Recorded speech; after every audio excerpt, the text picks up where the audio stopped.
Hello, everybody. Zon gets 134 here. And as always, I'm Average Joe Squad. I'm new. I'm Cody. Welcome to another episode of Remember the Hyphen, the show where we look at comic books, movies, and everything in between. What are we doing? We're doing Blade. Oh yeah, we're doing the Blade trilogy of the day. If we could get away with that without copyright, I'd put that Blood Rave music on right now. I'm the only one excited. No, I'm excited. I guess I'll go first. Because it was kind of my idea to bring it up and be like, we should do just the trilogy. Because originally, like a year and a half ago, we did a list of bad superhero movies that we were like, we should review all of these because it'd be funny. Like, we were going to be like, 2020 is going to be the year of bad superhero movies. And then 2020 actually hit and completely screwed everything up. With a bad movie. Yeah, 2020 was the bad movie. Yeah, you're not wrong, Cody. You're not wrong. So we kind of, like, we've done a couple off of it, but we kind of abandoned, let's do them all in a year. So, like, but one of the ones on there was Blade Trinity. And I remember when we brought this up to you, you were like, the fuck you mean Blade's a bad movie? And I'm like, just the third one. Well, so in my defense, I don't think Blade Trinity is a bad movie. I think Blade Trinity, in comparison to the other two, is a bad movie. So I think the other two are better, but I still don't think they're bad.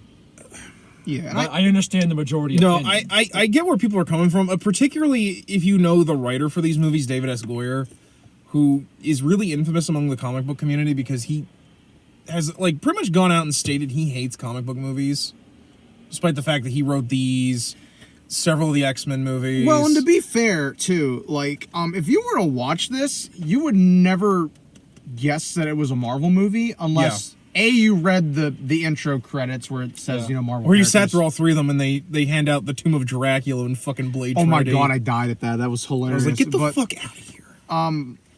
But anyway, so we brought up, me and Cody talked about it. I was like, why don't you come and review these with us? You know, like, because that was the same time we talked about doing, like, Ang Lee Hulk and stuff. Yeah, which, I'm still disappointed with that. I know, my bad. Hey, don't worry, we're thinking about doing Ghost Rider soon. You want to come on and review Ghost Rider? It's just gonna be.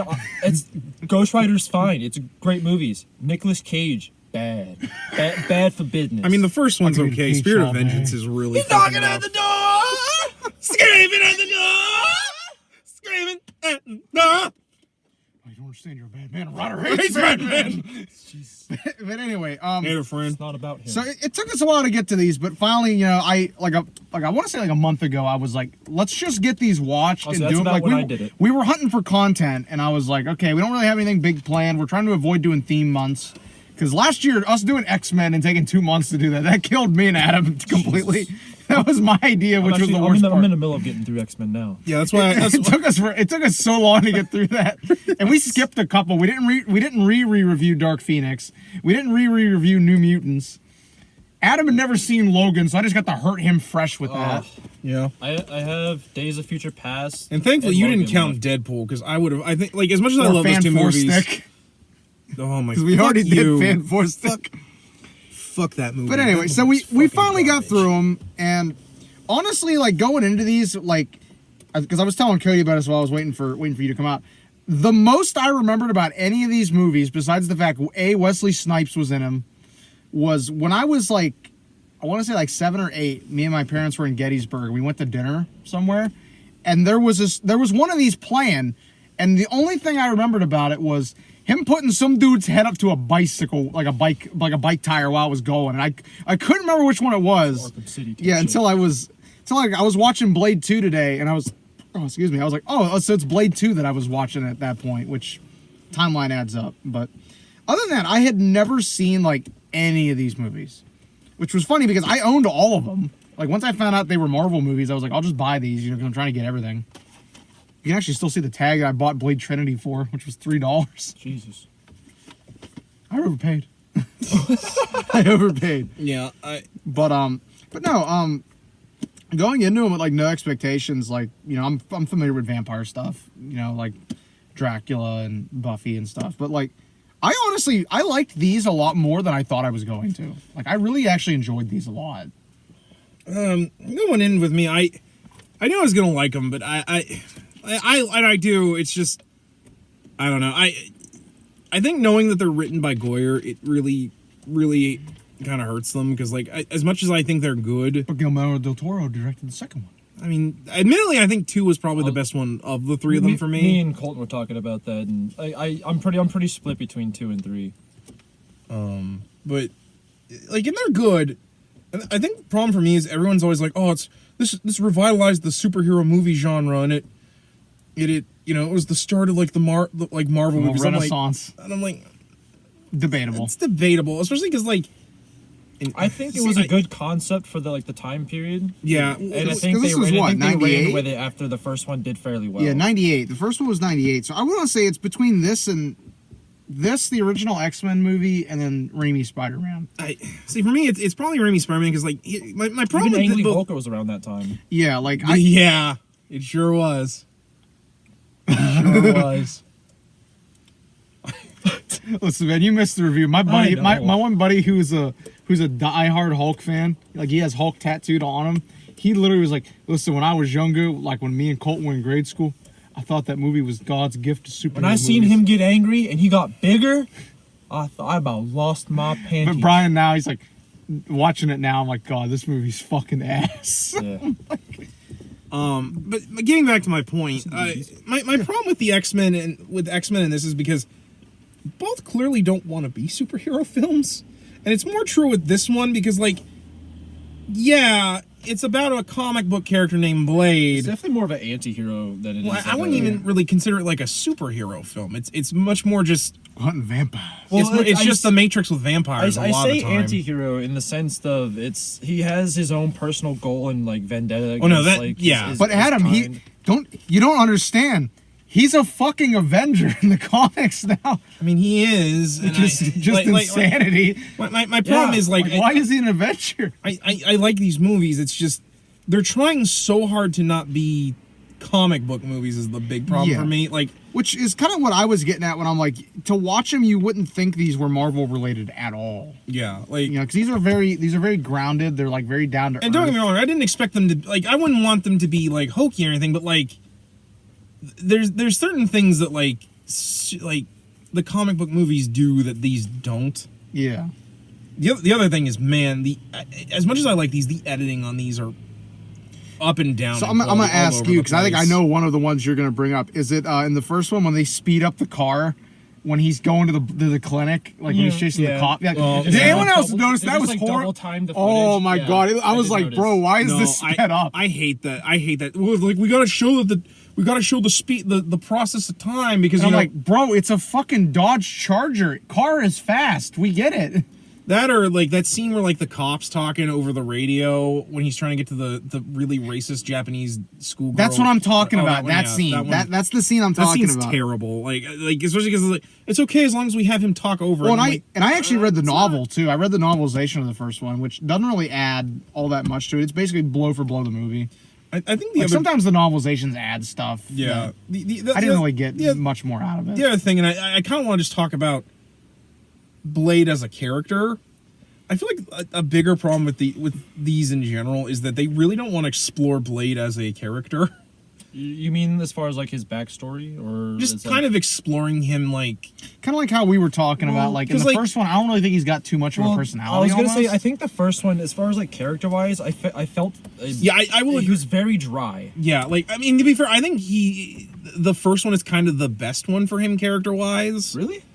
Just because, like, you know, they at least go into his backstory and you can kind of see why he attaches himself like to the way woman. the ticking and stuff, like the way Yeah. the character ticks and is, like stuff like that. You know, you get the Edo samurai thing he does with training with his sword and such, and I think they do try really hard to give you like, because honestly, I the think woman in the they- first one is like probably the best of the side characters in any of these, because she at least is. I think we get a really good idea of Blade's character in the third one, especially when he starts having trouble when he's taking that serum, trying to control like his thirst. I think we get a really good understanding on like his inner struggle with like what he is and like coming to accept it. I think it really opens up like the really hard tough guy that has like the real bad Yeah. backstory and why. Well, I think the problem there for me is like they want to try and imply that like he's getting harsher with age. Because, like, to the point where, like, the end of the film kind of implies that, like... Well, they say directly that the serum's not working as well as it did, so he's having Yeah, to take more. that too, but, like...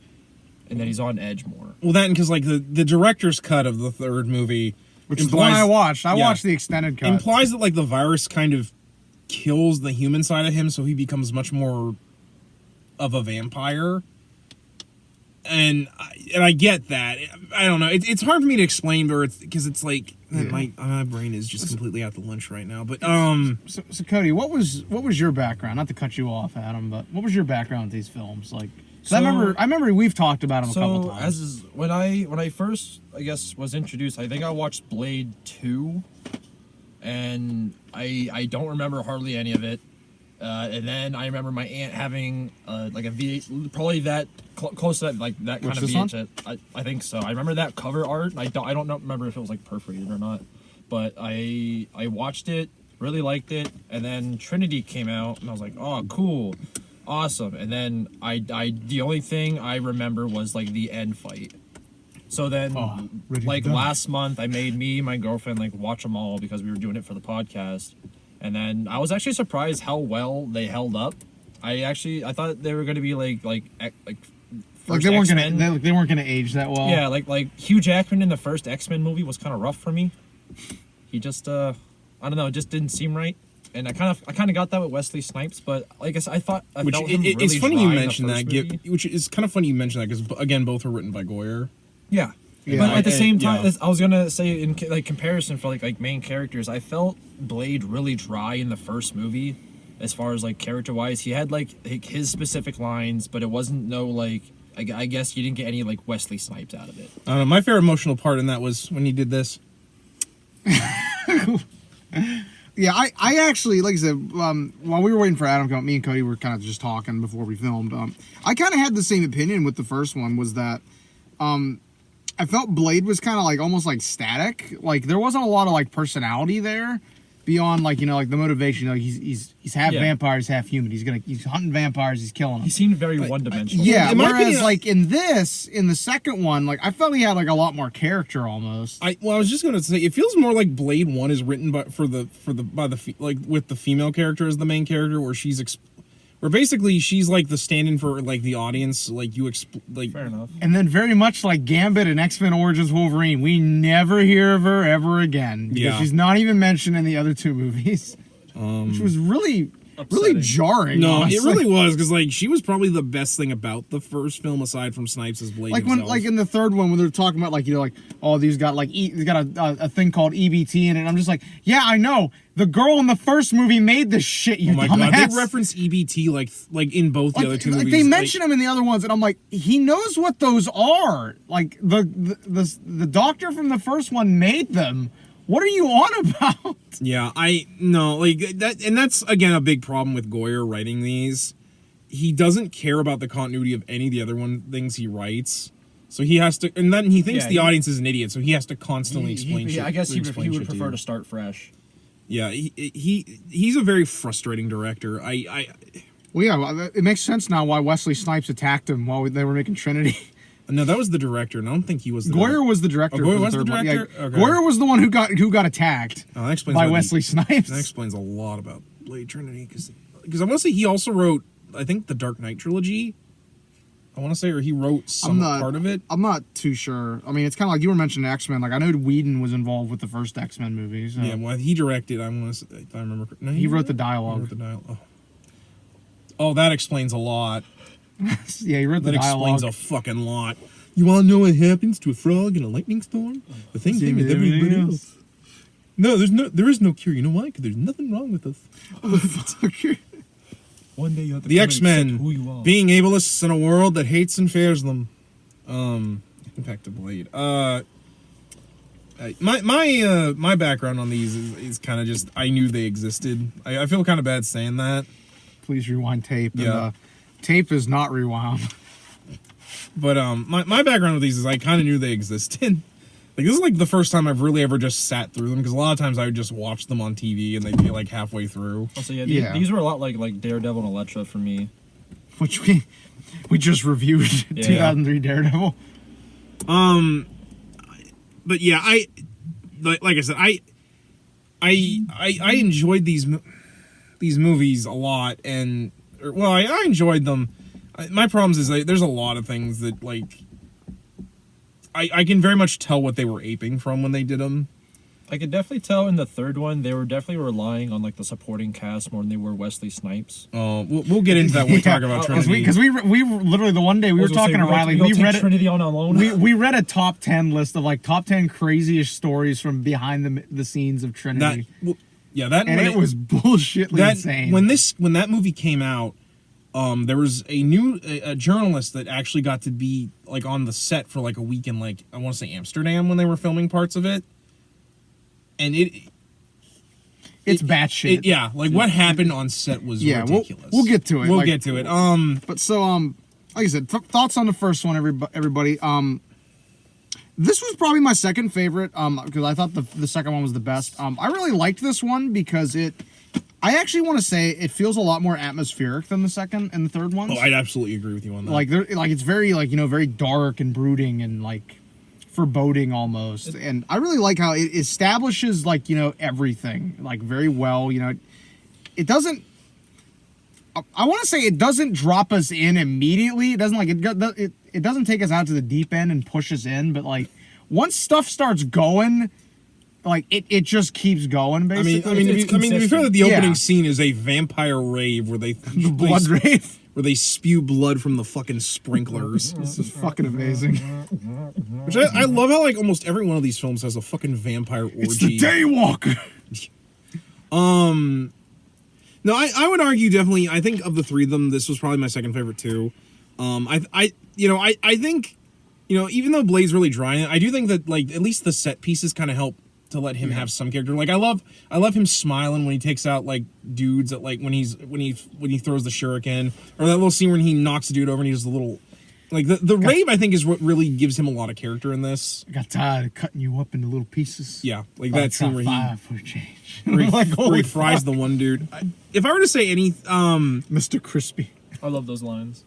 Although as much as I enjoyed watching it, I was just sitting here being with a lot of the editing and stuff. I'm like, gee, this came out around the same time as The Matrix. I could hardly tell. Fair enough. No, that's like I think my biggest late 90s editing style. Like we've talked about oddly enough, we've talked a lot about The Matrix the last couple of reviews, and it's just and that does not mean we're gonna fucking review The Matrix. I'm not watching those. God, fuck I've seen the first one and fuck the rest of them. Fuck The Matrix. But I will admit, I think there was a lot I did like in this, other than like some really kind of weird stuff. Like my personal favorite being that he remembers getting taken out of his mother's arms, despite being an infant. Oh, that's actually in the novelization too. That like he actually remembers being in the womb. No, I know but that's just. Isn't he supposed to be like a hyper intelligent? Yeah, it's because he's hyper intelligent, and then with the way the DNA rewrote itself, I've always been like, it makes sense that he remembers that. Then it's probably just the result of the DNA rewriting. Oh yeah, good old the science in this never fails to be fucking weird, and like they're all really weird. Probably the one that impressed me the most out of this was I really was like, as soon as I was watching this, like, because I didn't look to see who was in it. I'm like, okay, I know Wesley Snipes is in it. Threw it on, I'm watching. I'm like, is that fucking Chris Christopherson? Like, so I was like, oh god, Chris Christopherson's in this. Like, but his character is actually probably my favorite throughout all three. Like Whistler. I don't know. Whistler, like, okay. I thought he was awesome. No, honestly. I really like. I thought he turned in probably one of the best performances. Honestly, really, I really liked Whistler. I really liked Whistler. He was really too. good in 1 and 2. I didn't care for him so much in Trinity. Well, yeah, he's only in it for like what 10 minutes. Oh my god, and the fact that he dies like twice in this fucking franchise, I'm like, really? That's kind of where I was getting at. It was like I felt like they kind of brought him back for kind of just. Maybe it was like out of contract or what. I don't know. I don't know if it was. Like it was a Jennifer Garner situation where she made Electra because it was a contractual obligation. I just felt like it was almost not necessary to have him in Trinity, but I didn't like. I guess hate it. I will admit in 2, it just didn't feel necessary. I will admit in 2 was kind of annoying how we spent the first 20 fucking minutes of that film having to bring Whistler back to life. I was like, God, this is taking forever. I'll consider you a loose end. But no, I definitely I at least think that like one of the best things about this is how him and Blade play off each other. Yeah. Like, in all Cr- three, I think they do a really good job. Christopherson and Snipes, honestly, I felt really played off each other like really, really well. It felt very mentor-student-y. Yeah, like they had more of a chemistry acting wise than I thought that anybody and Snipes had in Trinity. Yeah, my only real complaint is that Honestly, like the way Christopherson's character and Snipes act in these movies, like that was more entertaining than I think any of the interactions Snipes had with like Ryan Reynolds or Jessica Biel in Trinity. Honestly, I thought there was more chemistry there. Norman.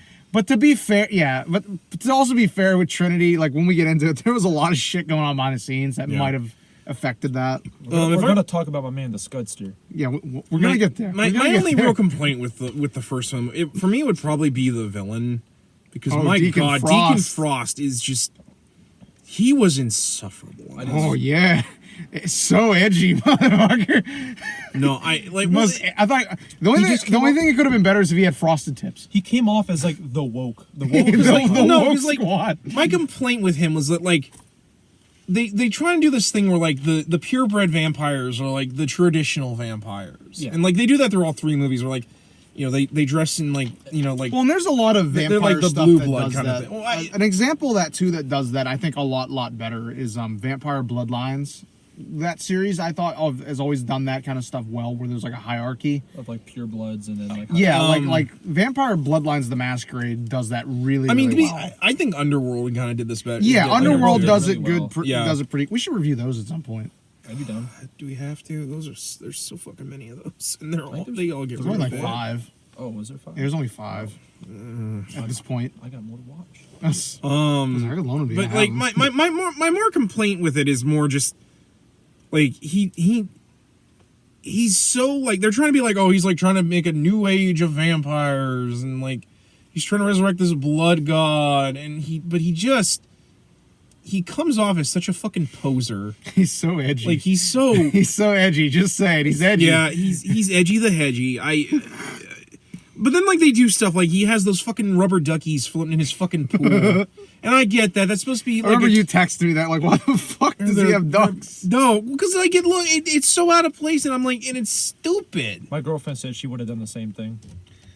I mean, yeah, but like it really Not that it kind makes of. it Honestly, better, out of but- any of the vampires, I thought Mercury in the first one made a lot better of a villain. Which one was he? the female one. Oh yeah, his kind of second in command. Yeah. Yeah, she was honestly a lot Was more it interesting. Was it the first one or the second one? We got fucking Triple H as the. That was the third That was- one. that was was the it third was one. it the third one? Yeah, that was the third one. That's the one it was. that pile drives Yeah, that's right. that That's pile right. drives Ryan Reynolds into the floor a couple That's times. Right. Yeah. My bad. No, that's all good. But like, but no, that and oh my god, the fucking Jabba the Hutt pyre, that fucking Pearl. fatty, yeah, that fucking fatty. Like like all the other vampires looked relatively normal, and then we get him, and I'm like, what the fuck are you doing in this movie? What even He has are that you? stupid high pitched voice, and I'm just like, The fuck? the fuck is this? But He should have went with the diet blood. Jesus. damn man, Jesus.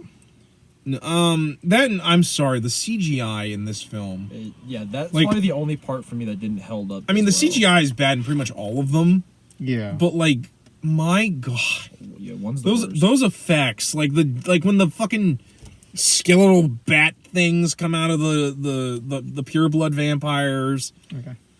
and like the regenerate, like, no wonder Wesley Snipes looked at that and went, Oh, with the PS2 graphics, yeah. Me and those were me and Cody were horrible. talking about that too. It looks like something out of like Vice City. Like, and like, didn't hold I up know well at it was all. 98. Can we get a? Here's the best part. Though these movies got a Blu-ray release just like a year ago. They got put out on Blu-ray finally, Ultra HD Blu-ray in 2020, and I'm almost wondering, how does that scene look in like 4K? It probably looks really bad. It probably looks ridiculous. really bad. Yeah, Maybe they went back and redid it. They were like, let's fix this. The other thing is like I said, I didn't mind it. Like I think the movie does, you know, good jobs other places. Like I do like how they established the hierarchy of the vampires. They You do, know, if it's- it does a good job of getting like the background of the Blade universe. Yeah, like Or- I like how familiars work. I I was like gonna how say, it introduced familiars, it introduced like the hierarchy. You see like I think you The get blood banks and I stuff. think you can get like one meeting of the council. Yeah. there's like a couple, but Although if I were to say anything was bad, the fact that Deacon Frost could walk around in the daytime while wearing sunscreen, despite the fact that in all the other films they show that they have to wear like full black outfits, they have to wear bicycle helmets over their faces, and then he's out in the fucking daylight. He's like, "Oh, I put on sunscreen." I'm like, "What are you wearing? SPF 90,000?" Yeah. No, that scene was fucking terrible. I really liked Dr. Karen in this too. Honestly, No, Dr. I Karen thought is one of the she better- was probably one of the best parts of the movie. I really liked the way she and Snipes played off each other, and that was probably one of my biggest disappointments with this trilogy was that she didn't come back, Yeah, or she like was- even get mentioned at Yeah. all. Like, I thought that was kind of like a lost opportunity. I don't know if like maybe she just didn't want to come back and do the rest of them, or what was going on there. You know, she had to watch her boyfriend become a ghoul. This I'm sure there was a is different become name a for that, but fucking zombie basically. that's because I've seen other places where vampires that are like that degraded, they call them ghouls because they're like. I've seen a million different terminologies for it. I just prefer the term ghoul because it Nosferatu. works. Yeah. The other thing was the stuff with his mom. Oh yeah, it was like me and Adam talked about this after I watched the first one. I was like, can we talk about the weird shit with his mom when he's like strapped into that thing right before the bloodletting stuff happened? Like, is anyone else really creeped out by that shit? It was kind of uncomfortable. I was like, what is this like proto like weird? I downloaded the wrong. I incest was gonna say, shit? I Like, downloaded what the is wrong this? Blade movie. Yeah, That's what I thought. I was I- like, what is this? I'm like, why do I hear banjos right now? like, what the fuck's going on here? What is this Alabama level crap? But no, like I said, I think the first one does a lot well. If I were to really complain anything, is that I think Deacon Frost is a little, So edgy. yeah, So edgy. like it's more that and just More edge than Blades. the fact that we had to like, because in my opinion, I think it was kind of, because I know his mom's a bad guy in like the comics.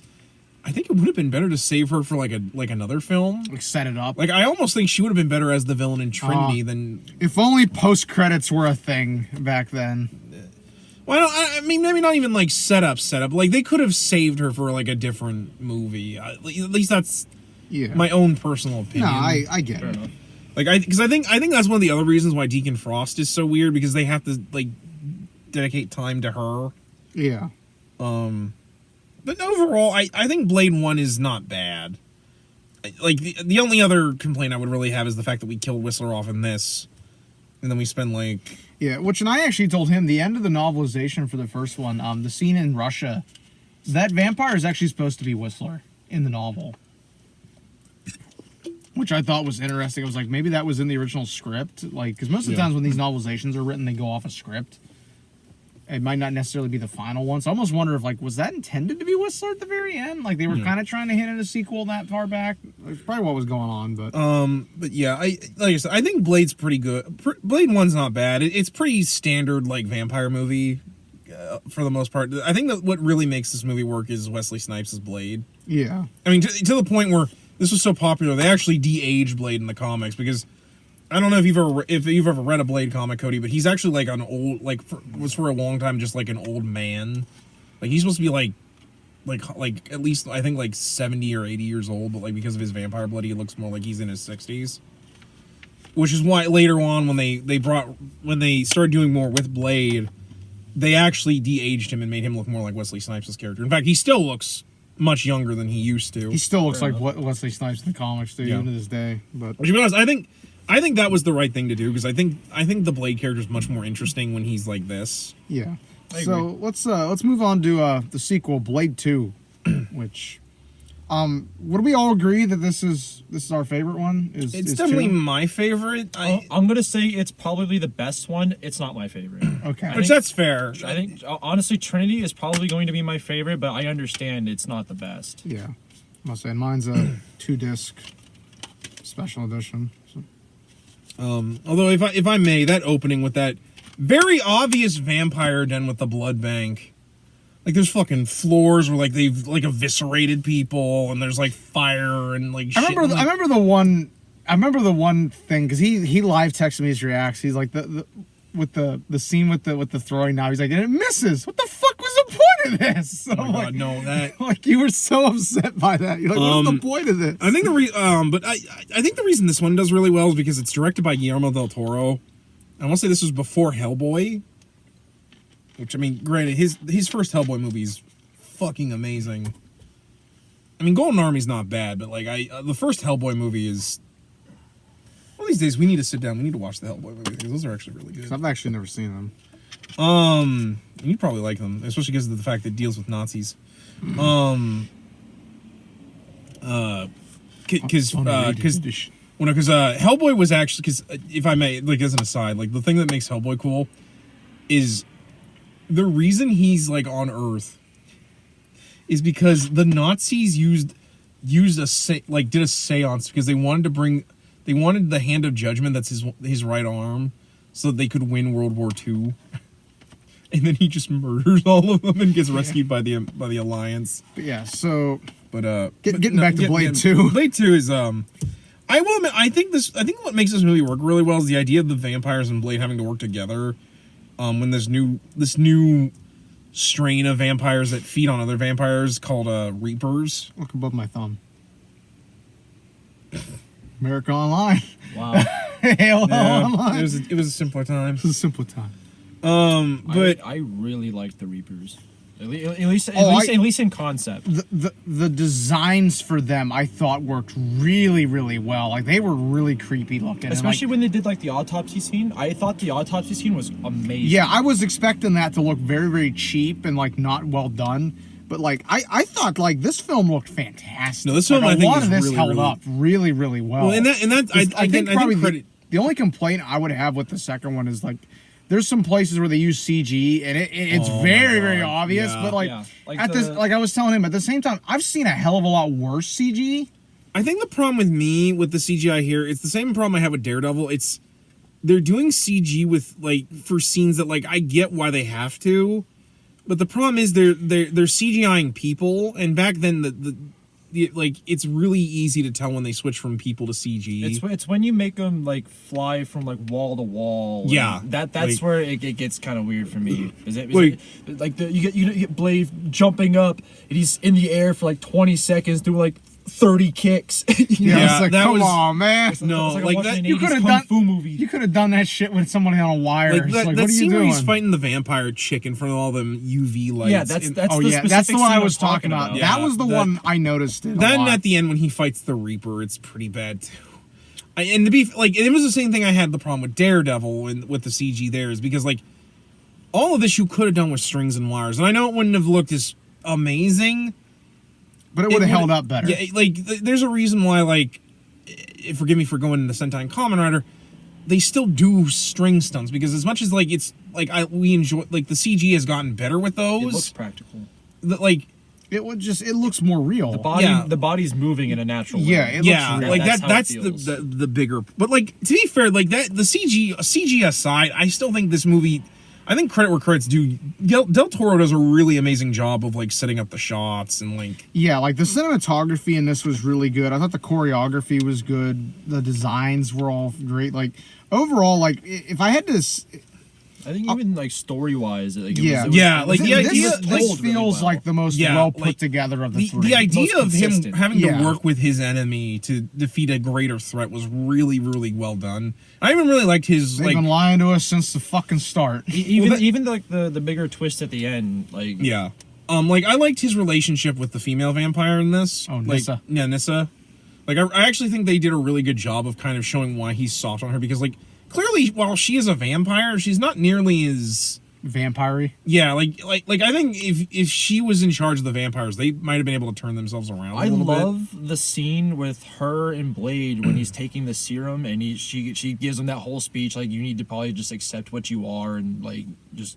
You know, I thought that was a really good scene. And I think it really played on like Blade's character. Yeah, it kind of just shows like like they're kind of like two different sides of the coin almost. Yeah. Yeah, because I think doesn't she even admit like she's not like proud of what she does, but she understands like this is what I am. She's accepted it. Basically. Well, then I kind of don't believe she's ever like killed an innocent person like some of these like. I feel like she like. Well, no, especially not when we have factory farming. When we get to the third one. I was gonna say I was like, what is this? But although I will admit there's a little on the nose. Like when we're in that blood, the fact that like the vampires have like Nazi like armbands. I noticed and shit, that. I'm I was like, what is this? did you get it? It's so subtle. I'm like, guys, they're not even in Germany. They're in Czechoslovakia. It'd be even more subtle if we had a sledgehammer with the word subtle written on it and just smashed the metaphor. That's how subtle that was. Yeah, I was like, it wasn't even in fucking Germany. It was in Czech. It was in Czech. I'm like, the fuck? But yeah, like I said, my biggest complaint with this movie is the fact we had to spend 20 minutes with him finding Whistler again. Like by the time we got done with that, I was like, oh right, that's right. We have the rest of the movie to do now. Yeah.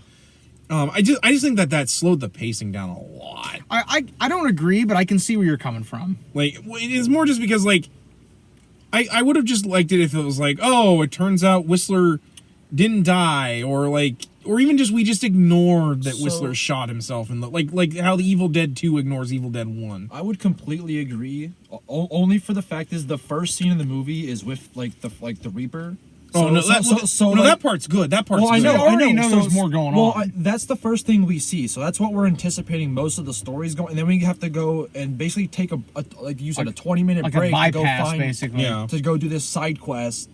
Then we can go back to the main story. Yeah, like my complaint is, in my opinion, the That's first a great movie way to shouldn't have put it. killed Whistler. Like it was just a weird pacing. yeah, like it's very jarring because it's very much, hey, we fucked up. So we're gonna spend 20 minutes fixing the fuck up we did. But like, I'm We trying didn't to think this movie would make a fuck ton of money. Yeah, like that's the. It's very much how my problems with the very end of No Way Home is. I'm very much this is very much a corporate move that I know it's a corporate move, so it takes me out of the story a little bit. But otherwise, I like the film. It's just that's like my only real complaint storytelling wise is that 20 minutes. I love his interactions with the Blood Pack, like how they were all trained to basically kill him specifically, and that like his like the scene where he walks up, y'all Exciting. yeah, That was y'all hilarious. trained your whole lives just to take. Oh my me god, down. him and Ron Perlman. What are you looking at her for? You need permission? Oh my god, like, him, God damn. him and Ron Perlman just having a fucking dick measuring contest. I was like, no, I can do it again. You put the bomb on him, No, my That was fear was killing my me. fear was when died. Perlman No, thinks it's he not. I love that. my fear is when Perlman's like, I could take him out right now, and then Blade has the gun at like his hip, and the dude's like, He's got you. he's got you. That was great. No, Did I mention the bomb lever is stuck?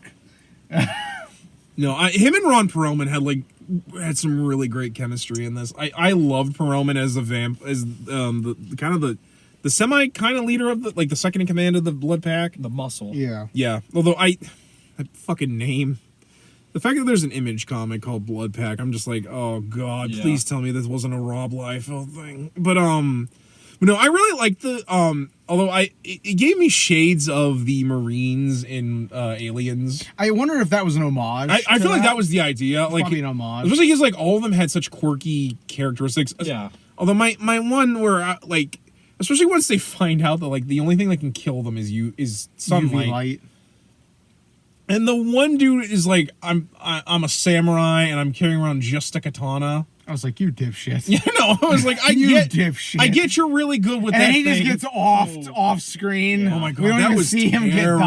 We don't even see him die. It just happens off screen. I also felt really bad for the other female vampire, the one that was really into The that really redhead? big, the really big tall guy. And how I she can't has to, remember her name. How how she kills him and her by like exposing the two Kicking of them to sunlight. the manhole cover off. No, that was really really rough. But no, I think that him and the Blood Pack actually worked really really well. And like I said, I think the best part was that just seeing him try to work with them. The interactions, yeah. The- Go ahead. although I some of the revelations at the end kind of I was like, yeah, sure, you knew the whole time, Blade. Sure, you did. Cody would tell you the best part of this movie is the Scud stew. Which you didn't know was Norman Reedus. I can't believe that was Norman I fucking didn't Reedus. either. I about lost my mind. He's actually like I was telling Colton, he's like one of my like top 10 actors right now. Like Norman Reedus, like I absolutely Like, adore it's the man. Daryl Dixon himself. Yeah, and then he said the line, I bet you didn't have the Scud still working on it, did you? Oh my god. I felt. Oh my god. I wonder, can we get a commentary from him on this? Like, has he ever talked about this? Oh, him as Has he seen Scud? this movie? I hope Like, so. recently, has he talked about I it? might go and see if I can find an interview or We something. might have to Google that when we're done, because I'm kind of curious. Oh, it's so good. Oh man. Like Even his interactions with Whistler are Yeah. just perfect. I was just starting to like him. I'm one of the familiars. I was like, oh man. And then I'm like, Skip. It's no man, Scud. I don't give a shit who you are. I'm like, Whistler was done with him from the minute he met him. It was fucking hilarious. I'm not thinking about that subplot where they were trying like, oh, Whistler's actually a vampire and he's turned out. I'm like, that's probably the only part I didn't like Whistler in is because the shady acting he had to do. Yeah. And I don't think the actor did it well, at least in this No, I thought that was kind of a dumb subject. Yeah, like, because it goes nowhere. Like half smile. It goes nowhere. He's like, I've known you've been a turncoat the whole time. And by the way, hey, it's not a dud. keep your friends close and your enemies closer. And I was just You should like, remember that. yeah, I was like, oh man. yeah, I don't know. That plot kind of yeah, that plot kind of fizzled that out. could have been done well, but it went nowhere at all. Especially because you knew they spent so much time bringing Whistler back to life. He wasn't the fucking and that's the problem with that kind of storytelling because it's like we spent all this time bringing him back to life. Why the fuck would you make him a turncoat and then have him die in this again? Yeah. Like it's not good. Like to me, it once again just wasn't so much a served purpose. Because I was watching it and then Scud being a familiar, at first I was like, I didn't see that coming, and then I thought about it. I'm like, wait a minute, we never saw him actually meet Blade, and he just sort of appears. It's like Scrappy Doo being the bad guy in the Scooby Doo movie. It's so fucking obvious. It's the only thing that makes sense. Yeah. Then I will admit it was. I love Nissa's dad. Looks so fucking weird because He's looking full on Nosferatu. Yeah, once again we have to make the. I think that's the biggest problem with the whole hierarchy of vampires. They always make the blue bloods look like so ludicrously out of because as if they're like we don't change with the times, and I'm like. Yeah. Well, I think it's not ever been caught. I don't think it's so much that as I think they've been around so long that just they've mutated and stuff. Not to mention they don't go out. They don't go out and hunt. No, I'm not talking about the disfigurement. I'm talking about how they always have to dress up in period clothes. That's what I'm talking about. Like they don't have. They're very yeah, they're very very with the traditions and stuff, and they don't have to try to blend in or anything or adapt because they don't go anywhere. I don't believe that guy's going out at night, hunting the streets looking for some blood. I would agree with that if Trinity didn't have fucking Dracula in a fucking suit. Yeah, but Dracula's different though. I see where you're coming from, but he's kind of a different thing. I don't know. He's the OG vampire. For me, it's just I can't believe these guys have a cabal and all these secret ties to society when they don't act like they're Illuminati. still it's the Freemasons. Yeah, but if you take the fucking tinfoil hat off for a fucking minute. You'd realize how fucking ridiculous that is. They're putting blood in the damn water to make the people turn into vampires. It's they're putting blood in the damn water. It's like how if you really think about it, the Hellfire Club's kind of bullshit. No, it kind of that's more I can't believe that these vampires could last with their societies like they do. Being ran the way they are. Being ran the way they are, and especially when they're dressing up and I understand where you're coming from too, Cole. My point is more especially when we get to 3, when they imply that the vampires have a hand in all these conspiracies and different the world powers and shit. Yeah, I can't believe that these guys would be especially and that a lot of the younger vampires would actually go along with it anyways because when you think about the blue bloods clearly are a small and constantly diminishing pool. Yeah. For me it kind of makes sense why they all went to even though Deacon Frost acts like a goofball in that movie. He's new blood. He's fresh. He's got new ideas. Yeah, that's more my complaint. It's get the woke reference from. It's more for me about how the politics are kind of dumb in these movies. I would like to see them I would almost like to see the politics and stuff with the inner vampire councils and stuff. I would like to see that like given a little more context. Yeah, I wonder if there's probably a comic or something out there that's elaborated on that I just almost how like Underworld does it. Yeah, kind of like just a little bit more context. Like not necessarily. I want to see like 28 minutes of them in a fucking meeting, but like I would like to see a little more just so I can kind of be like, okay, like I kind of get a grasp on how they're running stuff. Like for me, I think the weird thing is how much they use science, despite the fact that again they like. Yeah, I was gonna bring up the scene where he brings out like the embryos.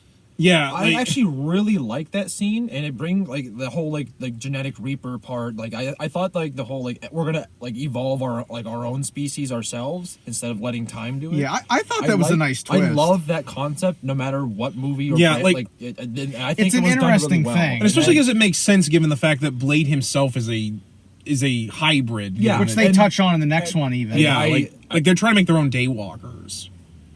Yeah, that's actually what they were trying to do. They were trying to that's one of the things I think is very interesting. Yeah, like I would agree. That's one of the things I think is very interesting in this movie. And I give credit to credit's due. The leader of the Reapers is very well done. Yeah. Even if I think the revelation of him being created by the vampires comes a little too late. Yeah, I kind of would have liked to have had maybe a couple of hints of that early on, which there kind of is. Yeah, like the fact that he spares Nyssa. Yeah. I mean, we kind of get that with like the fact that he has like such a hatred toward vampires, especially in that first scene where he says, "I hate vampires." No, yeah. I mean, we get some kind of taste of that, but we don't get like he was, I guess, an experiment. Type deal. Yeah, that's more the. Oh God. So not to interrupt, I'm looking at the back of Trinity. Daywalkers, Night Stalkers, and Familiars inside the world of Blade Trinity. 16-part behind the scenes, doc. Oh fuck! Oh God! What the hell? Fuck you! I ain't reading all that. No. I might go home and watch that. I'm kind of interested now. Is there no, more stories? But like I said, I think that the really interesting things is how much they do with the Reapers. I think is what really. Like I said, I think the Reapers are probably the most interesting part in the second movie, just by how different they are. Just like the designs and the like I said, the lore and stuff autopsy with it. scene really kind of sunk that for me, and then that's what made it like that specific like aspect of the movie stand out. And like, brain's dead, body's still trying to feed. Yeah, and we can jumpstart it. Like that whole scene was cool, and then they went over like the specific weaknesses of normal vampires and how this one's different. Yeah, like, it was done really well. Yeah, in depth. Like the sides of the heart are the only things not protected. Yes. Yeah, which I actually like how clever Blade was at the end of the movie when he was shoved the sword into the side. The side. I was like, that's gonna work, and I was like, oh yeah, right, because the autopsy. I was like, it's kind of cool. Yeah, like, I also really love that scene when Whistler has to drag Blade's body up to that thing so they get him into the blood pool so he can feed. Yeah. Although that scene where he throws Blade his sunglasses and we had to see him catch them again like he did in the first film. Like I was like, it's like, oh yeah. I was like, yeah, thank you. I've seen this before. Yes. That although I did love Whistler, just this big fuck you to that vampire, just blows up all them embryos. That shit was great. Do you blush? Like the fucking thing with Perlman talking about, yeah, my dad right before he killed my mom, and I'm like, oh come on, man, not this kind of shit. I also felt really sad. I also felt really sad when he has to take Nyssa out to the sunlight to kill her because she doesn't want to turn into a Reaper. Yeah, that was really sad. Because I felt like I was like, she did not deserve to die, like in all. The best part for the whole movie for me was the end with that guy from the beginning going in the strip club and he sits down. Oh, God. You didn't think I forgot about you, did I? That destroyed me. I was laughing so hard at that. See, those are the moments like from like Wesley Snipes' Blade. I can truly appreciate because that's more Wesley Snipes than it is for me to like. What the fuck are you out of your damn mind?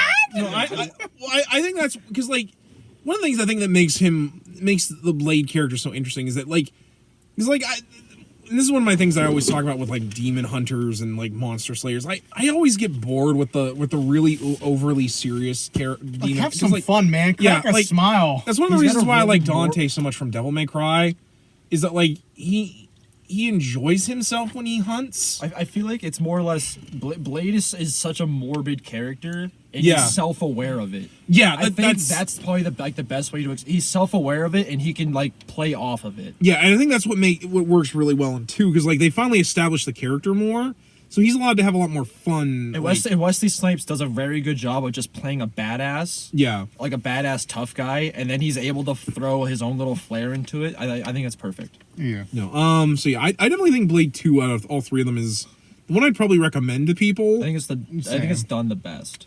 Yeah, I think Blade 1's a little too slow. I think Yeah. it's probably the bigger issue with it. All right, Now we so come let's to move on to Blade Trinity. Well, that actually, I'm surprised the camera's picking that up as well as it is. And this is the unrated version. Just This has both versions of it on it. Like you know. Sadly, on Netflix they only have the original theatrical cut. yeah, this has both on the same disc, and then it's got 2 discs of like it's got a second disc of special features. Which, but like, as an aside, I can't stand when movie studios release the theatrical cut onto like Netflix, Hulu, Disney Plus. I'm like, give me the fucking uncut. Fair enough. Like, I don't need all the specials, but like, give me the uncut or the director's cut. yeah, Like, so before we get into it, this Yeah. movie's infamous for a lot of the bullshit that went on behind the scenes. Well, I'll let you guys get in the behind. Because I don't know how much you've I don't heard. know. Okay. Can I? Let me do my favorite one. Okay. Wesley Snipes did not know Ryan Reynolds' name. He just referred to him as that cracker. Yeah. Okay. So Like legitimately yeah. that cracker. That's so funny. Yeah. So basically, when this was coming out, like I said again, there was this journalist that got to I'm spend actually like gonna pull the thing up too. Yeah, I'm gonna find the thing. that spent like a week on set, and basically he saw a lot of the bullshit that had been going on throughout. Because I want to say that they didn't have a lot of time to make this, but basically, this is around the time Snipes had gotten really big. But the other problem I'm was wondering how much budget this had compared to the first one. Real quick. Okay, so the budget for Trinity was 6.5 mil. Like 65 million. Oh, yeah, here's why. Blade 2 Blade 2's budget was actually less than Yeah, Trinity, I which is believe going to that. get into my thing where I'm like, Trinity is all flash and no Also, I was meat. gonna say, look at a lot of the actors in Trinity. I Yeah. feel like we have, not that they're all like A-list, but we have a lot more bigger names. well, they were definitely A-list big deals at the time. I was gonna say we had people like Ryan Reynolds. We Patton had Oswalt, Jessica Biel. we had, Yeah. Triple H as like one of like the bigger villains. But like the big guys. Which one are you telling, Adam? Just one. I'm trying to kind of set like the tone, like the backstory for Go this. Yeah. But basically, Snipes had gotten really popular. He had also gone through like a lot of tax evasion and like That's why he went to jail for like a bit. yeah, and he had sold he sold like Thigh Masters and shit, and but like he wasn't The like Total Gym. yeah the total gym. Total and Gym. And basically, We were talking about that too before you came yeah, out. like him making Blade Trinity was his attempt to try and like make back some of the money he lost from a lot of these sketchy deals. But at the and same shit. time, he still didn't want to make this movie. Yeah. He actually later sued the company because he's like, I was forced to make this movie. I didn't want to. yeah, I got forced to. Which I don't think he won. I don't think he won that at all. I think he Which- pretty much got thrown out. yeah, because he wanted to make Sun Tzu: The Art of War and some of those other bullshit movies he was making back then. But basically, he was out to lunch the entire time they were filming this. I think one of the stories was like they couldn't get him to come out of his trailer, and when the one guy, he's like, when I walked by, I got like contact high off all the Yeah, smoke he coming out basically of there. spent the entire time in his Token. trailer token. Hilarious. But to give you an idea of some of the stuff we'll talk about in this, Yeah. he only got the was list pulled up, too. He only was on screen, or he was only on camera to do close-ups. Most of the rest of the time, It's his body double. It's his stunt double. Oh wow. They also couldn't get him back for. It's very clear, like they couldn't get him back to do ADV. The scene at the end when he's in the morgue, those eyes are CGI. He wouldn't open his eyes for it. No. So they had to go back in CGI. He was having a pissing match with the director. Well, the other thing was he clearly didn't come back for the ADV because there's a couple of times where I can clearly tell that is not Blade talking. Yeah. Yeah, like he did like again he called Ryan Reynolds that cracker. He apparently got so bad he he would send notes to Goyer and he would address them as Blade. And that was the only way he would talk to him. I actually got the list. Let me explain that once. Yeah. The big deal with that was director David Goyer. Him and Snipes actually got physical about this, to the point that Goyer had to hire bodyguards around him because he was worried he was going to get beat up. And this is from Ranker. You can look this up. This is like top 12 craziest stories. I wish I could find the journalist. It might actually be article. on here. It might be the same thing as the 16. It's probably that same guy, but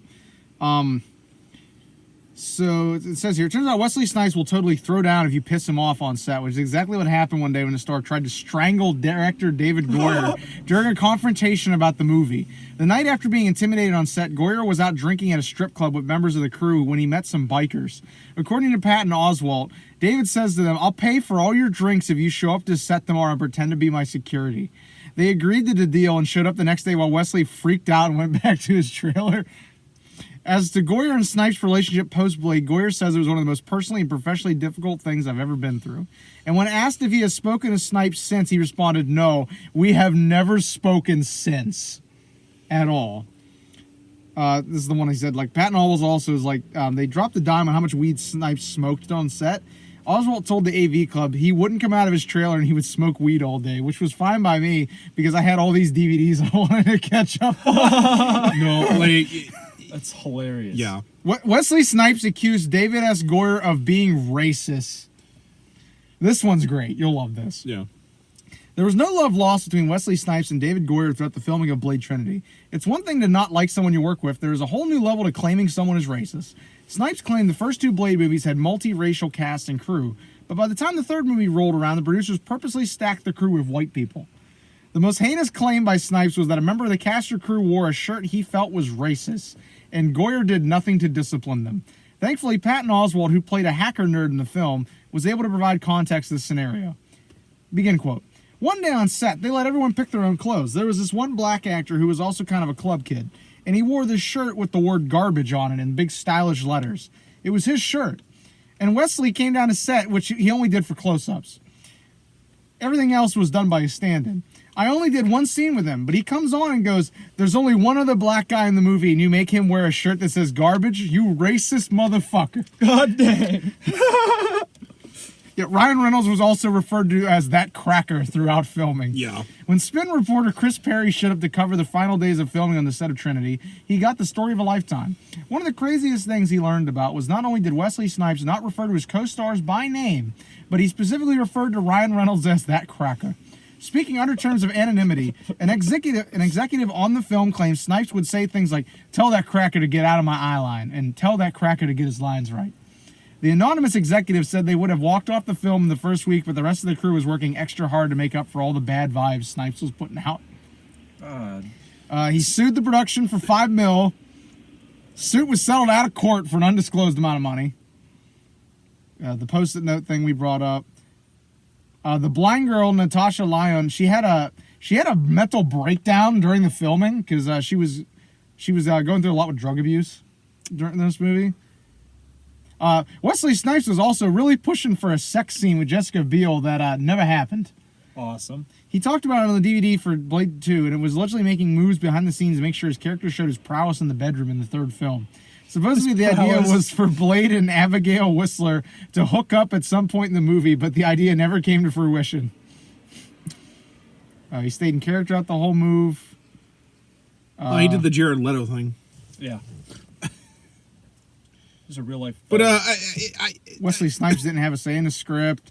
The script was changed from a dark, serious tone to a campy one, and that's where the list ends. But so there's a lot more going on than what we covered. We gave you the cliff notes, but I think a lot of bullshit going on with this behind the scenes. I think the biggest problem is that clearly the studio was like, we want to do a spin-off with Blade where we use these other characters. But unfortunately, we have to have Blade. Yeah, unfortunately, no one's gonna go see the Abigail Whistler movie. Yeah, I would have watched it, but I mean, she's fine. But like, I think the other problem is they really wanted to lean in because at this point, comic book movies were starting to be more of a thing. Because what year did this come out? I'm looking. Copyright. Because I'm gonna say this was Motherfucker, before why does this 2000. not have fucking copyright? I'm looking it up. I think it's. I want to say like 2005, 2007. Yeah, so we had gotten both 2004. 2004. So God. Same so year as Spider-Man Spider-Man 2 was came out. So Dear God. so like Talk about different sides of the which coin. also explains a lot of the lighter tones in this because like I said, wow. Spider-Man 2 was, this is when superhero movies kind of that was the gold They were standard at blowing that up. yeah. point. Yeah, like because this is before The Dark Knight come out, or this is before Batman Begins even came out. So like they probably did where like when we want to kind of get that Spider-Man money in, so we're gonna have to try and lighten this up a little. And the other problem is, my God, as much as I find Jessica Biel okay in this, every Ryan other Reynolds member is annoying Oh as my fuck. God. This is Why don't you just shut up? Like, this is Van Wilder. When Reynolds. that other lady vampire was slapping the fuck out of him, like hit him harder so he'll stop talking. Oh my God. Hit him harder. Like, Yeah. I'm Please. sorry, he is not nearly as bad. Like, everyone always, like, any people that naysay Deadpool, I'm like, I'm sorry. He's at least entertaining in Deadpool. I He's not agree. even funny here. He's just talking. And after a while, I'm like, shut the hell up. Like, He hates me, doesn't he? Yeah. I I'm hate like, you I too. hate you. That's why I said I hate you too. You're fucking Don't annoying shut me. up. What do you plan to do after this? I don't believe you probably open up a store. I can't and see you. teach I can't see you teaching karate down at the wall. karate I'm down at like, the wall. I'm like, fuck. like, no wonder he don't like you, dude. No wonder Wesley Snipes wanted nothing to do with this that fucker. cracker. No, like this is Van Wilder Reynolds, and my God, he is obnoxious. Yeah. Like the only thing that was ever funny for me was when they had the fucking vampire Pomeranian, and he's like, "You made a goddamn vampire Pomeranian? Fuck me. And then the other two show up. Oh yeah, Fuck me sideways. that was good too. The two best scenes in the whole movie for me. Oh, that when one he of gets- which we recreated for the trailer for this Oh yeah, was you amateurs are supposed to be helping me? yeah. Oh. Fuck this. Fuck that. What is that? Fuck you? Is that a joke? What do you think? This is a fucking sitcom? Oh, like the way you're That's dressed. just, yeah. Look at the way you dress. Was that supposed to be tactical? I'm like, jeez. Then, That like- scene killed me. And then the best one in the whole movie for me is that one near the end with Drake, where he's just like, "Are you ready to die?" Oh, I was born ready, motherfucker. Motherfucker. I I like that. Oh, And then he brings it up. He's like, "Ready to die, motherfucker?" And I'm like, Jesus Christ. I'm laying on my couch yeah. dying, and I'm But, like, like, this is so bad. The other thing is, I admire them trying to show like how like they have improved. Well, okay, there's a couple things. Like, for one, I hate the fact that he doesn't know that Abigail exists. I'm like, Yeah, I don't like that at Yeah. all. I was like, who the fuck is this? and like, and she's like, oh, that's because I was born out of wedlock. I'm like, and Whistler didn't fucking bother to that's tell That's the him. part that bothered me. It was, Well, it was that the she- fact that Whistler would have never have mentioned it for some reason. Not only that, he took time to train her. Yeah. I'm like, when the fuck did that happen? He's known Blade since he was 13. Well, I think in the first movie they say here's my they've known each other question. for 20 years. Here's my question, real quick, because I wonder if this was in the extended cut and not in the version you guys watch. Did you guys have the scene where she goes back and is taking the shower, and it's Yeah. having the flashback with Whistler talking? We got that. Where he's like, I don't want this kind of life for you. That's where I kind of was like, I wondered how much of it she was bullshitting to him about like oh no, I went to my dad and I wanted in, and I'm like, I was wondering how much of it was, did you do that and he told you no? But then And you said, that's fuck why- it, I'm gonna do it anyway. Yeah, and that's why Blade doesn't know who the fuck you are, is because Whistler didn't want you involved in this. I get that, but at the same time, you think that like he would be like, if something happens to me, I know there's this girl named Abigail. Like, even if he Yeah, doesn't like, want to tell him that like it's his daughter. Yeah, that I don't know, man. Like, that didn't sit well with me. at Yeah, like all. like there's a lot. It didn't seem wrong in with that. character for Whistler. The other problem is you can really tell how much like downhill it is the moment we have Whistler and Blade talking on screen, because literally Whistler is like no selling his entire time on screen. Yeah, like Like, it's- Chris it's- Christopherson wanted off of this shit at this point. Which is that again. We had to watch him die again, and I'm like, thanks. Well, and you can tell they reused the voiceover work from the first movie, and then they cut that new one on the end, and it's very noticeable that Chris Christopherson's voice had aged. I don't know if it was obvious to you guys. No, but that was pretty obvious. very obvious to me that was like I could tell they were recorded at different spots. The other thing for me is the fact that the vampires have this whole conspiracy to bring him down by having him kill one of their familiars, and he's tricked into thinking he's a real vampire by the dude having fake vampire, like, and I'm not talking like good fake vampire teeth. Halloween. They're the kind you could get at Spirit Halloween. The Dollar General teeth. Also, Like, Blade is supposed to have been doing this for 20 years, and you're telling me he fell for that? the psychiatrist in the very beginning of this, the one that's a familiar, Yeah. still a better psychiatrist than the one in Falcon and Winter Soldier. No, you're not wrong. Still a better psychiatrist. But and then we're getting to it's hard for me to buy a lot of the conspiracy stuff, like this here, where all the there's especially because they bring up that like Blade has killed like thousands of people, and I'm like, and they're only now just Catching getting on to onto this? Yeah. Like, there's a lot there. Like, well, I especially love Whistler. Like, it's one thing to kill vampires because they turn to ash and they leave no trace, except for like the fucking skulls and bones. Yeah, but you can't. That's probably a lot harder to trace. I mean, yeah, but it's going into the whole thing where the vampires are able to cover so much of this up. Like, I don't know. I think I seen somewhere the reason why a lot of that, like they even did the CGI that way on purpose was because whenever like it's supposed to be it's almost like bleaching a bone with like UV light. Yeah. So like I don't think anything would have been traced off the bones. It would almost guess been I like don't even bleached know clean. if you pulled dental records, it probably would just come up as a missing persons case. Yeah, I guess that's true. I don't know. You understand me. Like, some No, of the I get what you're conspiracy saying. stuff in this is just Yeah. there's a lot that doesn't add up. And it just makes me Let's talk about my favorite guy in this though. Fucking Dracula. I love this scene when he goes to the shop and God. just proceeds to go ape shit. No, that that was so funny. it was funny, but like it serves no and I'm sorry, this Dracula, he's He like looks like the dude from Creed. Did you see my text? Yeah, I saw When that. I had the 300. yeah, he looks like the guy from Creed. Looks like Scott Stapp when Scott Stapp had shaved his head. That's why I noticed it and I sent a picture of it in the chat to him and I'm like, I'm waiting for him to come out and be like, Blade, let me take you higher. At that point, I could not take him seriously because I was like, this dude, and it's not his fault, but I'm like, oh my God, he looks like the guy from Creed.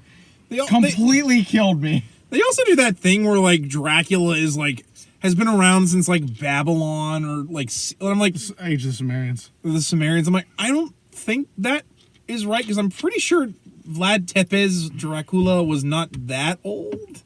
And I could be wrong. They're going on that was only one story. Like I kind of liked how they explained that. I mean, it was all bullshit, but like I like how they explained it as like there's so much mytho and so much stuff added on that it's kind of hard to get to the root of it.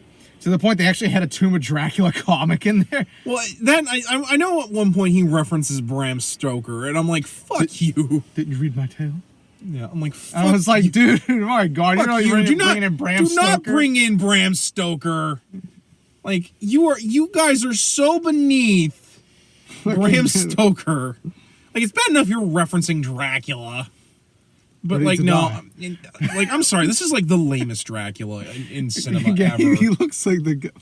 Like you said, it. Nosferatu did better at him being Dracula, and that was made in the 20s. I still can't, I'm not ever gonna be able to get over the fact he looks like the guy from Creed.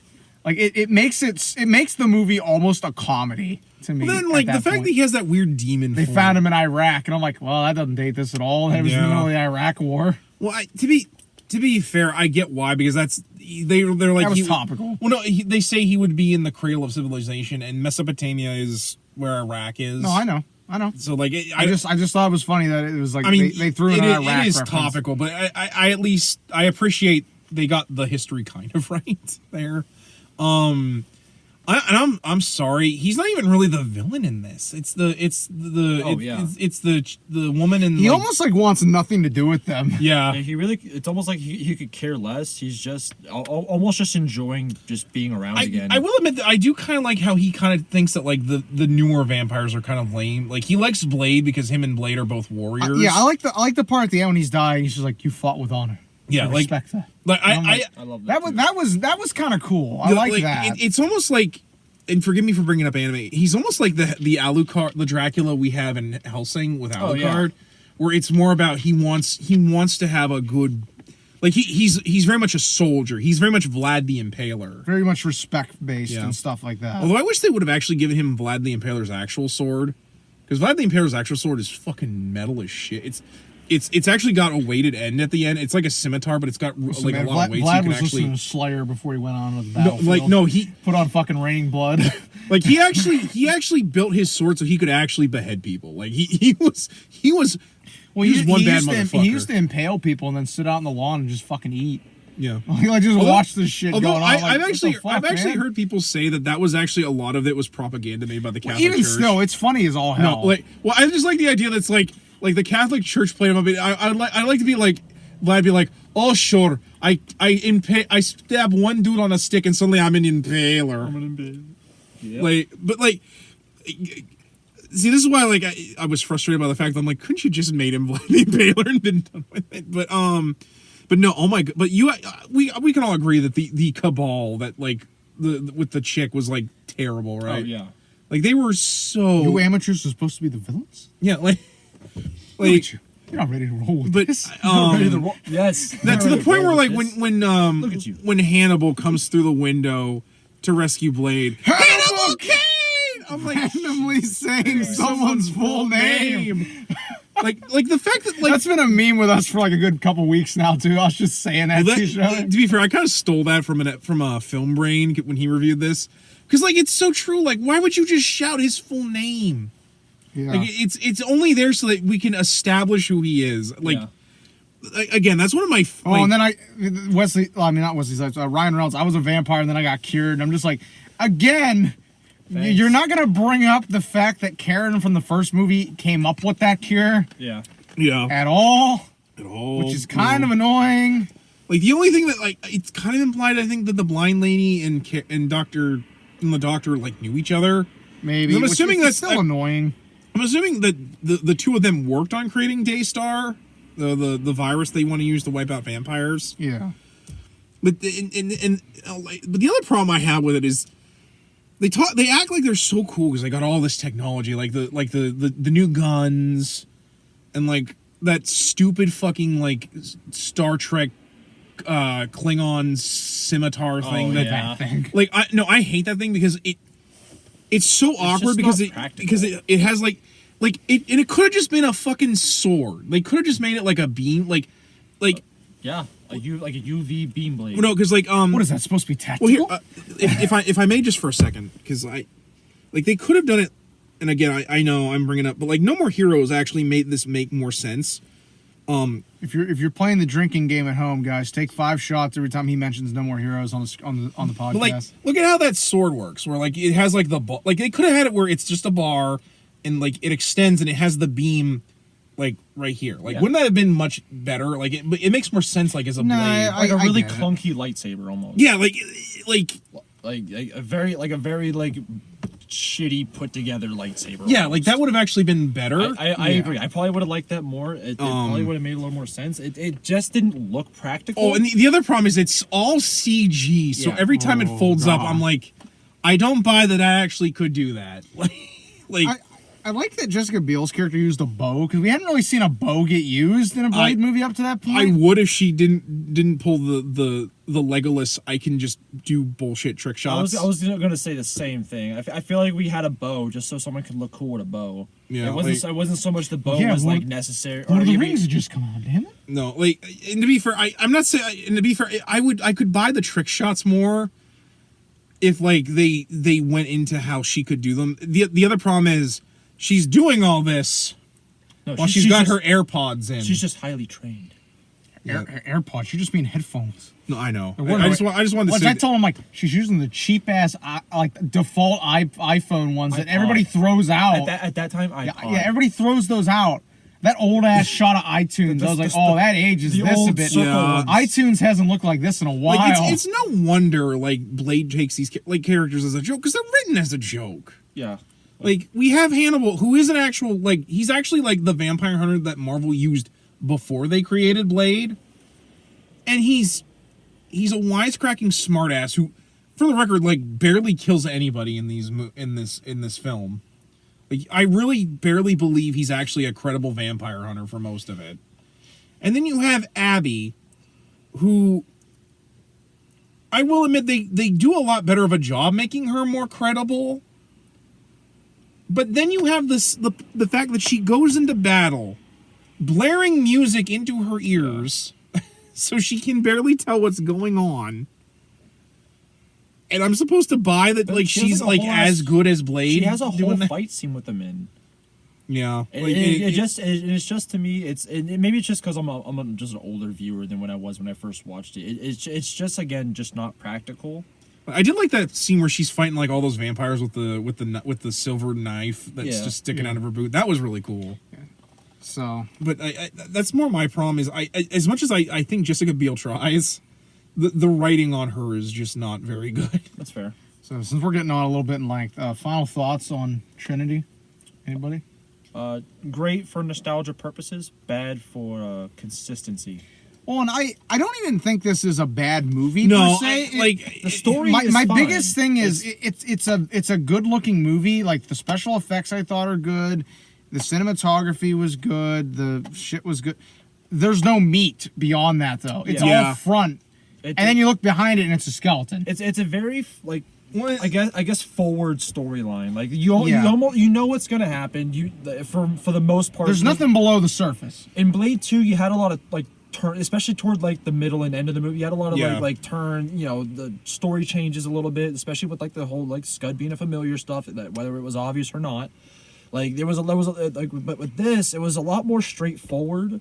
But I wouldn't say it was bad. Well, then it doesn't have a lot of the things that like makes Blade work. Like we never really, like they barely go into like the fact that Blade's thirst is getting worse. Like it's only kind of touched on. The fact that like we have all this like the idea of the blood farms, like that is brought up for one scene and dropped succinctly afterwards.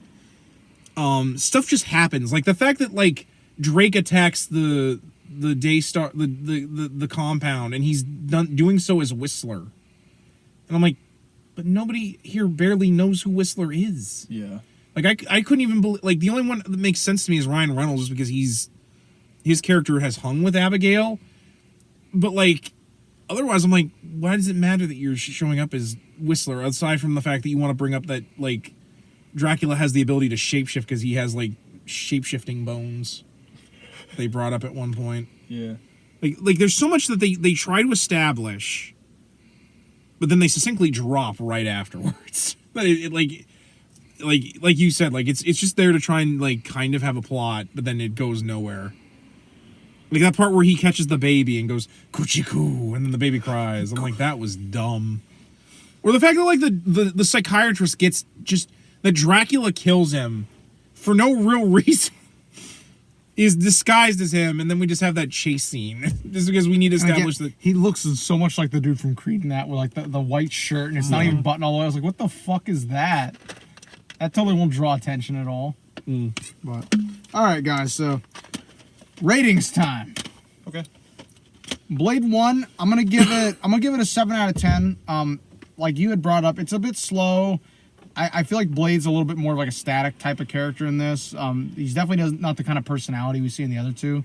But overall, I really like it. I feel like it does a really good groundwork of establishing things. I think you can go into Blade 2 like without seeing this. Yeah. But this will probably like add to your viewing of 2, like just so you'll have the background material. I'd give it a 7 out of 10. It's not bad. I get why it was so popular just because it does a lot of the things that you saw back then.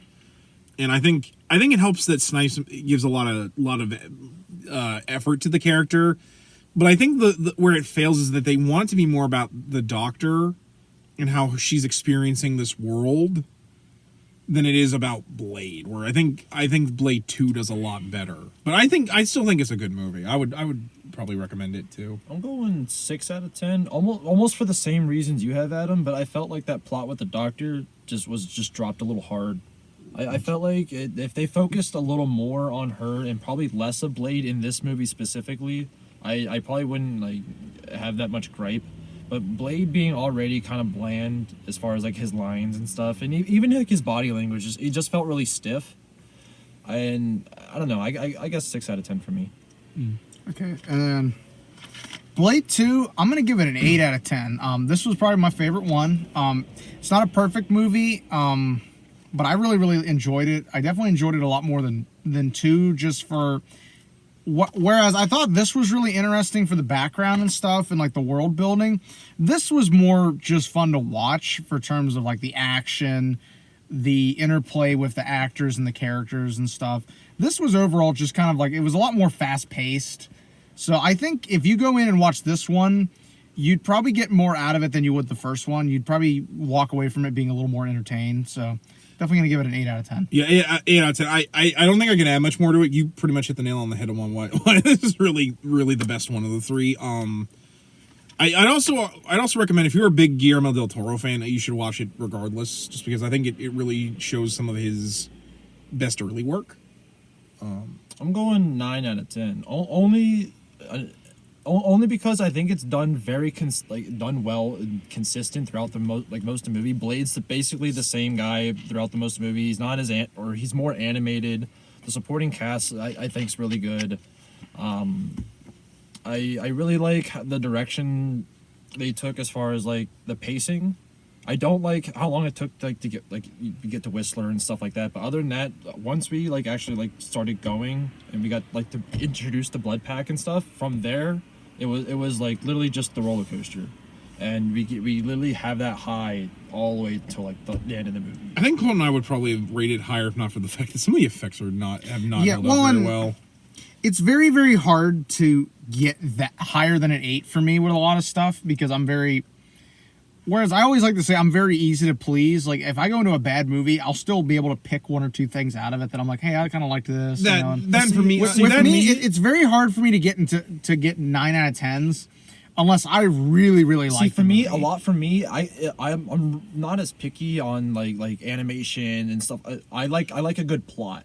I can even forgive bad acting if the plot's done really well, because that to me leaves somebody in the future to pick that up and either redo it better or to play off it. Yeah. And I think the plot in 2 is probably the best of the 3, only for the simple fact is we have the stuff with the Reaper and we're getting more of the hierarchy with the Blue Bloods. Also, Trinity ruins the Reapers when those fucking dogs start doing the jaw thing. I'm like, are you fucking for real? Yeah. For me, I can respect. Yeah, that. And for me, a 9 out of 10, because my rating system is probably it's a bit skewed. I'm putting these in a vacuum. I'm not comparing these to other Marvel movies. These in a vacuum in movies 3. This is a 9. The 1 is a 6. The problem with my 9 out of 10 is I'm very much the movie, probably the biggest movie critic out of the 3 of us here. For me, on 9 out of 10, a movie has to be on the either completely flawless for me, or the flaws are so minuscule it completely negates the flaws. Like Spider-Man 2, Mask of the Phantasm, Into the Spider-Verse. And for me, it's either got to be one or the other, especially for a comic book movie. It's either got to be extremely, or not extremely, but for the most part accurate to the comics, to the point where I can see the comic character in the actor and the storyline and stuff like that. Also, I also look at the movie as just a movie. Take away the background from the comics. Can this survive as a solo movie franchise without the support? I can respect that. For me, it's always been hard to do. And that. I think 2. That's why I'm so hard on Spider-Man movies. And like you said, you can watch 2 without the first one, because 2 is at least a decent movie enough to do it. Yeah. With Blade Trinity, I feel like you can't watch it without watching at least 2. Yeah. Yeah. Well, with that in mind, Blue Blade Trinity. So Blade Trinity, I'm gonna give it a 5 out of 10, and I feel like I'm being pretty generous. Like, it's not the best. It has its moments. It's certainly got two of my favorite memes of all time to come out of any Marvel-related property. So far. Yeah. But that being Tobey said, Maguire as a youth pastor was pretty good. yeah. That being said, it has a lot of flaws. It has a lot more flaws than the previous two. For me, it's just that it's a Blade movie, but I don't feel like Blade is the center of the story. I almost feel like he's like a side piece compared to the rest of the characters and the cast. If only it was a slam piece hoochie coochie. But anyway, getting back to where I was. But and like I mentioned, to me it feels very much like a movie that's very front heavy with the effects and like the actors. the actors and like it pops and everything.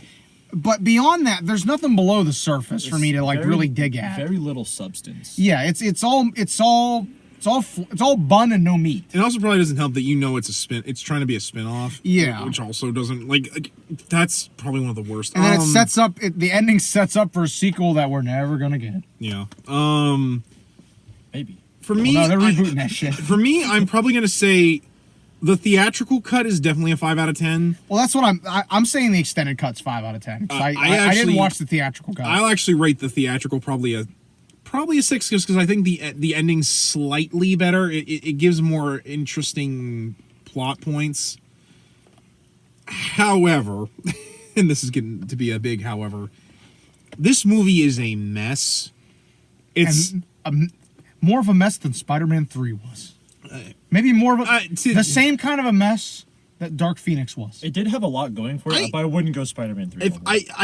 I think it's kind of the happy middle of the. Wait, Spider-Man 3 is actually a decent movie. It's actually two good movies. Exactly. Because like Dark Phoenix is just bad. It's not finished. It's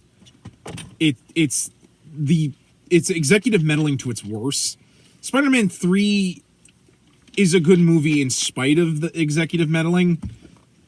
This is kind of in the middle where the executive meddling hasn't made it so it's an incomparable movie, but it also doesn't help that Snipes is fucking no-selling this movie. I think his whole attitude toward the movie was kind of rough. I also don't think, like, because a lot of people act like this is one of the worst superhero films ever made. It's not that bad. There was at no point in the movie where I wanted to turn it off. Yeah, like, and that's where I also I guess rank like a lot of these kind of movies higher because I can watch these and enjoy it for what it is. Well, because like I think it's bad, but it's entertainingly bad. Like I didn't like for me a movie is really only bad if I'm not entertained by it or if it's if it does something. If Colton wants to get up and leave the theater. Yeah, after buying for the tickets, or like probably the worst movie I've ever watched, 7 Pounds. It actually does something so heinous. It like one of these days I want to just sit you down and watch 7 Pounds and then we can review it because I hate that movie. That movie is like one of the biggest. I just hate that movie. But like that one, like I said, for me that's what a truly bad film is. Like, I think the only truly bad film we've ever really we've done 2 really bad movies, but Dark Phoenix and Birds of Prey were both insulting to me. Like, either they make me mad or I just. We only review the hits. And see, for me, those are 2 examples. We only do the hits. Those are 2 examples where they don't fall under those 2 for me. They're not extremely accurate, and they're not good movies to watch on their own. Yeah. So I guess I agree too, and that's why I actually rank Trinity lower than 2, despite it still being my favorite. I give it like a 6 or a 7. Did you say your rating for Trinity or like I'm I think you just know. Okay. But like yeah, like that. No, I got you. I was worried. I was like, shit, did we cut him off? Yeah. You're good. Like I said, because like I kind of wanted to explain my. Because like I said, like the only time a movie I think is truly bad is when it gives me nothing or it makes me mad. For examples of really bad movies for me, like Castle of Fu Manchu, the Astro Zombies, Godzilla 99 or 98, whatever the fuck came out. 98. Godzilla 98, yeah. that movie's Birds of Prey. Birds of Prey. Trying to think of some other Dark ones. Knight Rises. Any of the Oh my god! Dark Knight Rises. Listen, man. As someone who Time went to go mobile. as someone who was in college when that came out, and people ate that movie up despite it being the worst of the Dark Knight trilogy,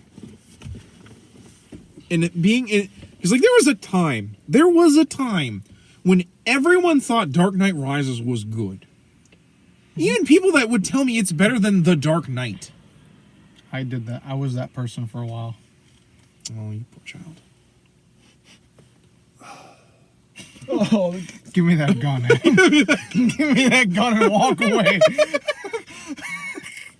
Blows my brains out in the Jeep, man. I was like, damn it, now I gotta drive clean that. home. Now I gotta drive home and Colton's dead in the past. now I gotta edit the video. I'll just have Lucky eat you. Your dad comes out like, Adam, you want to explain to me what happened here? Just get the shovel, Dad. Get the skid steer. This took a really weird turn. Anyway, guys, that's gonna do it for this episode. Thanks for hanging in there. This was a long one, but I thought we touched on some good stuff. No, I think we did a pretty good job. Not to mention, we did 3 movies, so you're getting 3 for the price of 1. But tune in next week for some more Daredevil stuff. Yep. Until then, guys, I'm Average Joe Squad. And I'm Zonga 134. I'm still new. And as always, We ask you, remember the hyphen? and take care. And some motherfuckers are always ice skating uphill.